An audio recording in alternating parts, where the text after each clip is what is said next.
पाकिस्तान 1971 के युद्ध के कड़वे सच पर पर्दा गिराने की कोशिश कर रहा था। ये कड़वा सच है कि उसकी घातक सबमरीन पीएनएस गाजी की बंगाल की खाड़ी में जल समाधि।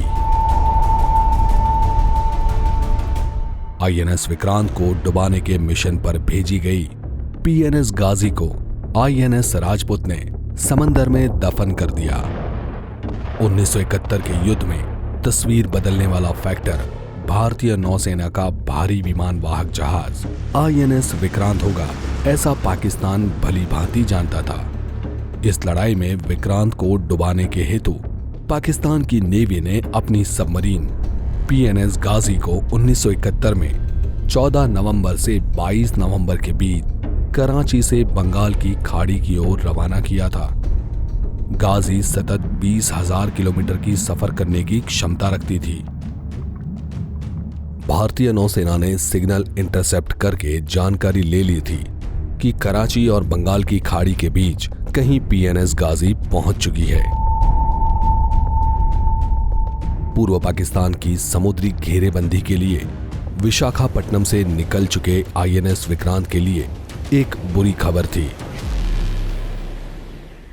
भारतीय नौसेना की पूर्व कमांड के commander vice admiral N Krishna ने भी बड़ा दांव खेला था।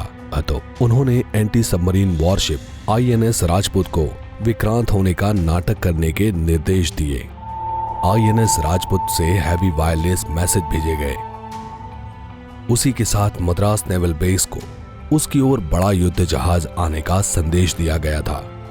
एडमिरल एन कृष्णन जानते थे कि ये तमाम कोशिश पाकिस्तानी नौसेना और भारत में घुसे हुए पाकिस्तानी जासूसों से छिपी नहीं रहेगी। पाकिस्तान को ये जरूर लगेगा कि विक्रांत जैसा कोई बड़ा युद्ध जहाज विशाखापट्टनम में है। जैसा अनुमान किया वैसे ही 26 नवंबर को पानी में छिप के बैठे पीएनएस गाजी को अपने कमांड सेंटर द्वारा विक्रांत विशाखापट्टनम में होने की जानकारी मिली थी। गाजी विक्रांत को डुबाने के इरादे से विशाखापट्टनम की ओर आगे बढ़ी तो गाजी के मद्रास पहुंचने की शंका के बीच आईएनएस विक्रांत को बचाने की कार्यवाही शुरू कर दी गई थी।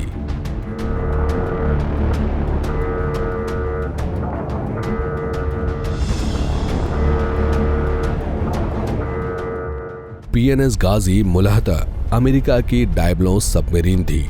उसको 1965 के युद्ध से पहले अमेरिका ने पाकिस्तान को किराए पे दी थी।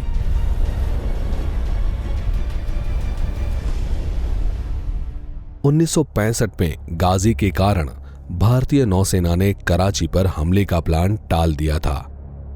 उसके साथ 1965 में हुए ऑपरेशन द्वारिका का हिसाब गाजी के साथ चुकाना बाकी था। 1971 की जंग में भी गाजी का खतरा मंडरा रहा था और इतने में युद्ध के कुछ दिन पहले ही विक्रांत के बॉयलर में दरार हो गई थी और उसकी वजह से उसकी गति कम हो गई थी। इसी कारण कोई भी सबमरीन आसानी से निशान बना सकती थी। गाजी के हमले से विक्रांत को बचाने के लिए पहले ही उसे अज्ञात जगह पर भेज दिया गया था। यह अज्ञात स्थल मद्रास से 1000 माइल दूर अंडमान निकोबार में था। विक्रांत की भूमिका में आईएनएस राजपूत ने विशाखापट्टनम से ढाका की ओर जाने के लिए समंदर में यात्रा शुरू की थी। पहले पीएनएस गाजी यहां छिपा के रखी गई थी। विशाखापट्टनम के समुद्र तट से कुछ ही अंतर पर आईएनएस राजपूत के कैप्टन इंदर सिंह ने समंदर में बड़ी हलचल देखी। उन्होंने हलचल का कारण कोई सबमरीन होने का अनुमान लगाया और उनके नौसैनिकों को समंदर में सबमरीन को तबाह करने के लिए 2 डेप्थ चार्ज फायर करने का आदेश दिया।